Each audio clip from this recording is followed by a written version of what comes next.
The Princess Cinderella. In a beautiful place, surrounded by trees and flowers, there was a rich man and his daughter, Cinderella, whose mother died. The father married to a lady who had already had 2 children. The man died, leaving his only daughter in the hands of his wife, who unmasked her gentleness and tenderness to show her real reality, vicious behavior, and hatred for Cinderella. She became a servant in the palace of her father. Her face became pale and her body slim. One day, an invitation by the ruler reached Cinderella's house and asked all the families of the town to attend a feast to share with him.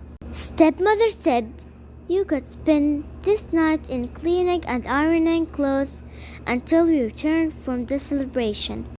In the meantime, Cinderella heard the voice of a woman calling.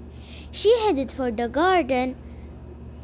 There was a nice lady saying to her, "Dry up your tears, my baby. I shall help you go to the palace and will look the most beautiful girl in that palace." The lady waved by her stick. The calabash was turned into a luxurious cart. The field mice were turned into servants and the sparrow into a driver of the cart. The lady came close to Cinderella, saying, "It seems that I have forgotten an important thing." Well, she moved her stick, and Cinderella's dress was turned into a very beautiful robe. The lady pushed Cinderella, saying, "Come on, we don't have much time. Remember that you have to return to the house before midnight. Otherwise, the cart and your beautiful robe will disappear and you'll be unveiled." Cinderella's cart arrived. The palace all were thrilled of her beauty and elegance and questioned about the girl. "Who is she? We have not seen her before." But the ruler saw that girl had weakness, and when he talked to her, he felt the goodness of her heart and faithfulness. He hoped that this girl would be his wife. The ruler's happiness was not completed.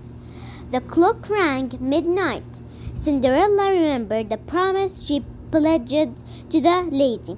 She ran quickly toward the wood, fearing that she might be unveiled.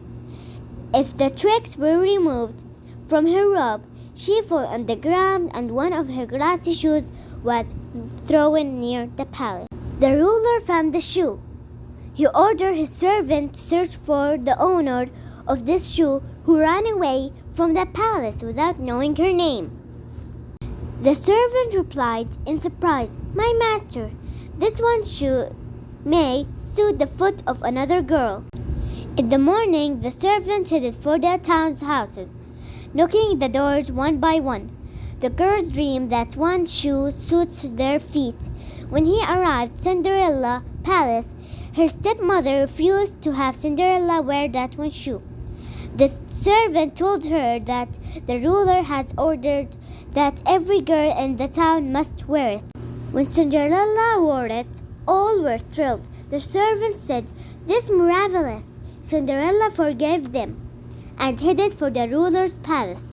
Next day, the ruler held out a celebration to the towns and surrounding inhabitants, declaring his marriage to Cinderella.